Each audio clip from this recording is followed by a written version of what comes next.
بسم اللہ الرحمن الرحیم۔ السلام علیکم اسٹوڈنٹس۔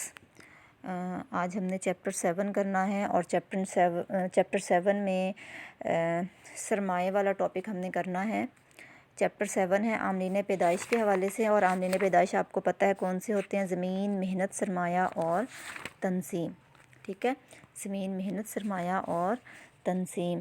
تو اس چیپٹر میں ہم نے عاملین پیدائش کا جو ہے وہ کردار دیکھنا ہے کہ عاملین پیدائش جو ہیں وہ اشیاء و خدمات کی پیداوار میں کس طرح سے کردار ادا کرتے ہیں، ان کے وسائل کیا ہوتے ہیں، ان کے فرائض کیا ہوتے ہیں۔ تو زمین اور محنت کے بعد جو سرمایہ ہے، سرمایہ کے بارے میں ہم نے پڑھنا ہے کہ سرمایہ جو ہے وہ کیا کردار ادا کرتا ہے اشیاء و خدمات کی پیدائش میں۔ اس کے بعد ہم نے دیکھنا ہے تشکیل سرمایہ کیا ہوتا ہے، اس کے ذرائع کیا ہوتے ہیں، تشکیل سرمایہ کی سست روی کے اسباب کیا ہیں۔ تو یہ 220 پیج پہ یہ ٹاپک ہے، لانگ کوسچن ہے یہ۔ سرمایہ کی تعریف۔ عام طور پر سرمایہ سے مراد زر نقد یا بینکوں میں جمع شدہ رقوم لی جاتی ہیں، ٹھیک ہے، لیکن جو علم معاشیات ہے، علم معاشیات میں ہم سرمایہ کا مفہوم اس سے مختلف لیتے ہیں۔ علم معاشیات میں سرمایہ سے مراد دولت کا یا آمدنی کا وہ حصہ لیا جاتا ہے جو مزید دولت یا آمدنی پیدا کرنے کے لیے استعمال میں لایا جائے، جو مزید دولت یا آمدنی پیدا کرنے کے لیے، آمدنی بڑھانے کے لیے استعمال میں لایا جائے۔ مثلاً امارات، مشینیں، آلات و اوزار وغیرہ، ٹھیک ہے، خام مال، سڑکیں، ریلیں، بحری جہاز، ہوائی اڈے وغیرہ۔ یہ یہاں سے لے کے یہاں تک سرمایہ کی ڈیفینیشن۔ اس سے مراد دولت کا وہ حصہ جو مزید دولت پیدا کرنے یا آمدنی بڑھانے کے لیے استعمال میں لایا جائے۔ مثلاً امارات، مشینیں، آلات و اوزار، خام مال، سڑکیں، ریلیں، بحری جہاز، ہوائی اڈے اور بجلی گھر وغیرہ، ٹھیک ہے۔ ایک اور ڈیفینیشن سرمایہ کی کہ سرمایہ کسی شخص کی دولت کا وہ حصہ ہے جس سے مزید آمدنی حاصل ہو۔ سرمایہ کسی شخص کی دولت کا وہ حصہ جس سے مزید آمدنی حاصل ہو۔ اچھا، نیکسٹ ہمارا ٹاپک ہے تشکیل سرمایہ۔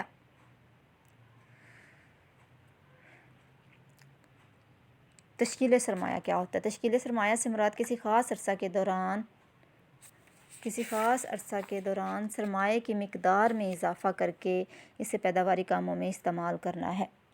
جیسے ہم سرمایہ کاری کے بارے میں پڑھیں تو سرمایہ کاری سے مراد ہے حقیقی اثاثوں میں اضافہ کرنا، یعنی نئے کارخانے قائم کرنا، نئے عمارات، نئے بیراج وغیرہ بنانا۔ غرض یہ کہ سرمایہ کو جب بھی پیداواری مقاصد کے لیے استعمال میں لایا جائے تو اسے سرمایہ کاری کہتے ہیں، اور سرمایہ کاری کا جب عمل مسلسل ہوتا رہے تو اس سے تشکیل سرمایہ ہوتا ہے، ٹھیک ہے۔ سرمایہ کاری کا عمل جب مسلسل ہوتا رہے تو اس سے عمل سے تشکیل سرمایہ جو ہے، اس عمل کو ہم تشکیل سرمایہ کہتے ہیں، جسے سرمایہ اندوزی بھی کہتے ہیں۔ تشکیل سرمایہ کے لیے 3 باتوں کا ہونا ضروری ہے۔ کون سی 3 باتیں؟ ایک، لوگوں کی بچتوں میں اضافہ کیا جائے، ٹھیک ہے، بچتوں میں اضافہ کے لیے لوگ جو ہے وہ ضروریات زندگی پر خرچ کم کریں تاکہ وہ بچا سکیں، ٹھیک ہے، اور پھر جو رقوم بچائی جائیں ان کو سرمایہ کاری کے کاموں میں استعمال کیا جائے۔ نمبر 1، بچتیں کی جائیں۔ نمبر 2، ملک میں اس قسم کے مالی ادارے موجود ہوں جو لوگوں کی بچائی ہوئی رقوم، جو لوگوں نے بچتیں کی ہوئی ہیں، ان کو پیداواری مقاصد کے لیے استعمال کر سکے، ٹھیک ہے۔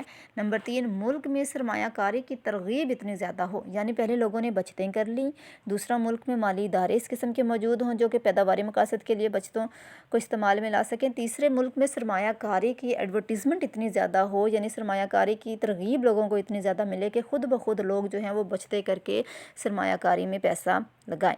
اس سے کیا ہوتا ہے کہ اشیاء سرمایہ کی مقدار، جب سرمایہ کاری زیادہ ہوتی ہے تو اشیاء سرمایہ کی مقدار میں اضافہ ہوتا ہے اور ملک کی معاشی ترقی کی رفتار تیز ہوتی ہے۔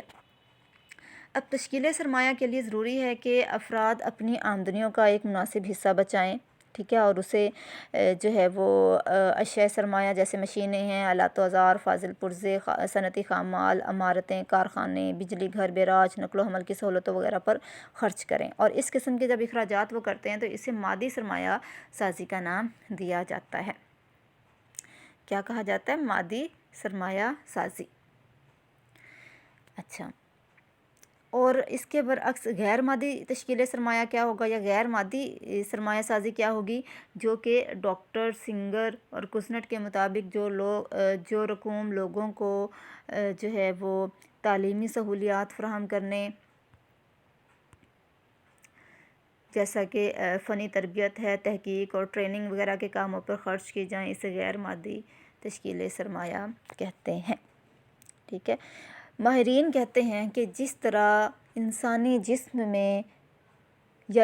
جسم کی نشوونما کے لیے خون کی گردش ضروری ہے، اسی طرح معاشی ترقی کے لیے سرمایہ کی گردش بھی انتہائی ضروری ہے۔ یعنی سرمایہ جو ہے وہ مسلسل جو ہے وہ کسی بھی اکانومی میں سرکولیٹ کرتے رہنا چاہیے، سرمایہ کاری کا کام مسلسل ہوتے رہنا چاہیے۔ ٹھیک ہے، یہ تو تھا مادی سرمایہ سازی اور غیر مادی سرمایہ سازی، یعنی مادی تشکیل سرمایہ اور غیر مادی تشکیل سرمایہ۔ اب ہم دیکھتے ہیں کہ تشکیل سرمایہ کے اندرونی ذرائع کون سے ہیں اور بیرونی ذرائع کون سے ہیں۔ اندرونی ذرائع میں ہم دیکھتے ہیں کہ انفرادی بچتیں، نجی بچتیں، کاروباری بچتیں اور قومی بچتوں کے علاوہ مختلف قسم کے ٹیکس، دفینے، قرضے اور خسارے کی سرمایہ کاری شامل ہوتی ہے۔ یہ تھے اندرونی ذرائع۔ اور بیرونی ذرائع جو ہیں ان میں ہم دیکھتے ہیں کہ غیر ملکی امداد اور قرضے ہیں، غیر ملکی سرمایہ کاری ہے، اور کم ضروری درآمدات میں کمی اور غیر ملکی ترسیلات زر۔ غیر ملکی ترسیلات زر کا مطلب ہے کہ جو ہمارے ملک کے لوگ دوسرے ملکوں میں جا کے کام کر رہے ہوتے ہیں اور وہاں سے کما کے جو پیسہ بھیجتے ہیں اس کو ہم کہتے ہیں غیر ملکی ترسیلات زر، فورن ریمیٹنسز۔ ٹھیک ہے، یہ تو تھے اندرونی اور بیرونی ذرائع تشکیل سرمایہ کے۔ اب ہم دیکھتے ہیں کہ پاکستان میں تشکیل سرمایہ کے حوالے سے کیا مسائل پائے جاتے ہیں، یعنی پاکستان میں تشکیل سرمایہ کی رفتار اگر سست ہے یا کم ہے تو کون سے مسائل ہیں، کن مسائل کا سامنا ہوتا ہے۔ پاکستان چونکہ ایک ترقی پذیر ملک ہے اور غریب ملک ہے، ہم دیکھتے ہیں ترقی پذیر ملک ہے۔ ترقی پذیر ملک وہ ہوتا ہے جس نے ترقی کی طرف جو ہے وہ کام کرنا شروع کر دیا ہو، بڑھنا شروع کر دیا ہو۔ ہماری معیشت ہم دیکھتے ہیں زیادہ تر زرعی شعبہ پر منحصر کرتی ہے۔ ٹھیک ہے، زرعی شعبہ پر ہماری معیشت کا زیادہ تر انحصار ہوتا ہے اور ہمارا زرعی شعبہ ابھی تک پسماندہ ہے۔ وہاں پہ لوگوں کی آمدنیاں جو ہیں وہ کم ہیں، پست ہیں۔ جب لوگوں کی آمدنیاں کم ہوتی ہیں، پست ہوتی ہیں، تو پھر ظاہر ہے ان کی بچتیں بھی کم ہوتی ہیں، اور جو بچتیں ہوتی ہیں وہ گھروں میں جو ہے سنبھال کے رکھتے ہیں، ان کو پیداواری کاموں کے لیے استعمال میں نہیں لاتے، باہر نہیں نکالتے۔ ہمارا بینکاری نظام جو ہے وہ بھی ابھی پوری طرح ترقی یافتہ نہیں ہے۔ اس کے علاوہ ہم دیکھتے ہیں کہ ہمارے ملک میں تعلیم کا معیار جو ہے وہ بہت کم ہے، 53% ہے تقریباً خواندگی کا معیار۔ جہالت اور لا علمی کی وجہ سے لوگ اپنے پیسوں کو جو ہے وہ سنبھال کے گھروں میں ہی رکھتے رہتے ہیں، ان کو سرمایہ کاری کے کاموں میں استعمال نہیں کرتے، کوئی پیداور مقاصد کے لیے ان کو استعمال نہیں کرتے۔ اس کے علاوہ ہمارے ملک میں ٹیکسز جو ہیں وہ بہت زیادہ لوگوں پر ہیں۔ ٹیکس زیادہ ہونے کی وجہ سے ان کی آمدنیاں کم ہو جاتی ہیں، ان کی قوت خرید جو ہے وہ کم ہو جاتی ہے۔ ٹھیک ہے، اس کے علاوہ ہمارے ملک پہ غیر ملکی قرضوں کا بھی بوجھ بہت زیادہ ہے۔ برآمدات ہماری جو ہیں وہ کم ہیں، درآمدات زیادہ ہیں، ادائیگیوں کا توازن ہمارا خراب رہتا ہے۔ ان تمام وجوہات کی بنا پر تشکیل سرمایہ کی رفتار پاکستان میں بہت زیادہ سست ہے۔ اب ہم دیکھتے ہیں کہ کون سی وجوہات ہیں جن کی بنا پر پاکستان میں تشکیل سرمایہ کی رفتار جو ہے وہ سست ہے۔ سب سے پہلے کہتے ہیں کہ ہمارے ملک میں جو خام قومی پیداوار ہے اس کا بمشکل 15% حصہ بچا کر سرمایہ کاری کے کاموں میں لگایا جاتا ہے، جبکہ ترقی یافتہ ممالک میں یہ حصہ یہ تناسب جو ہے وہ 20% ہے، یعنی بچتوں کا تناسب جو ہے وہ 20% سے بھی زائد ہے۔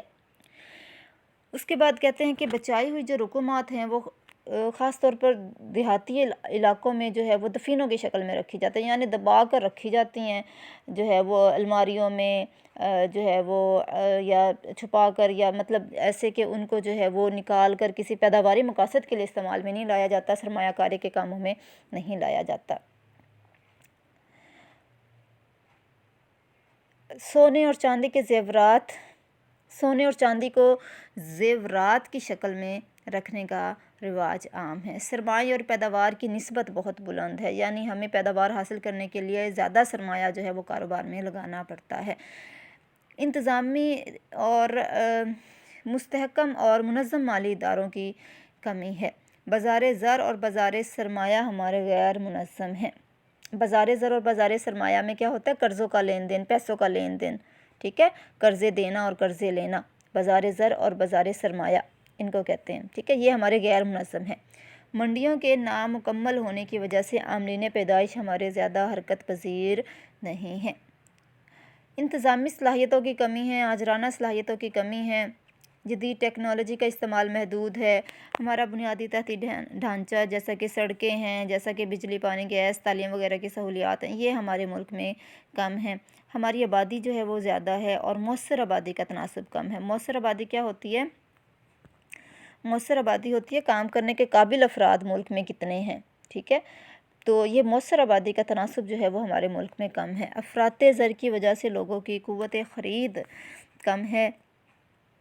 مہنگائی، افراط زر کہتے ہیں جب مہنگائی کی صورتحال ہو، جب اشیاء کی قیمتیں بڑھ رہی ہوں بہت زیادہ، ٹھیک ہے، اس کو ہم افراط زر کہتے ہیں۔ تو افراط زر کی وجہ سے لوگوں کی قوت خرید کم ہے، یعنی لوگوں کو زیادہ پیسے دے کے کم مقدار میں چیزیں مل رہی ہوتی ہیں، لہٰذا جب ان کو زیادہ پیسے دینے پڑ رہے ہوتے ہیں، خرچ کرنے پڑ رہے ہوتے ہیں، تو ان کی بچت کرنے کی استعداد پست ہوتی ہے۔ اس کے بعد ہم دیکھتے ہیں کہ ٹیکسوں کا بوجھ زیادہ ہونے کی وجہ سے خالص آمدنیاں لوگوں کی کم ہیں۔ اثر نمائش جو ہے وہ بہت زیادہ ہے۔ اثر نمائش یہ کہ دیکھا دیکھی، لوگوں کی دیکھا دیکھی جو ہے وہ ہم بہت ساری فضول چیزوں کو، فضول رسومات کو اپنا لیتے ہیں، فضول چیزیں خرید لیتے ہیں اور اس طرح صرف دولت کا بیجا استعمال ہوتا ہے، بیجا صرف ہوتا ہے۔ یہ ہمارے جو تھا اس کو ہم کہہ سکتے ہیں کہ ان تمام وجوہات کی بنا پر پاکستان میں جو تشکیل سرمایہ تشکیل سرمایہ جو سست ہے پاکستان میں، اس کی یہ تمام وجوہات ہم نے پڑھی ہیں اور یہ ٹاپک امپورٹنٹ ہے اور آپ نے اس کو تیار کرنا ہے، یاد کرنا ہے اچھے طریقے سے۔ اس کا بقیہ حصہ انشاءاللہ جو ہے وہ ہم کل پڑھیں گے، ٹھیک ہے۔ آج کا لیکچر اتنا ہی، اللہ حافظ۔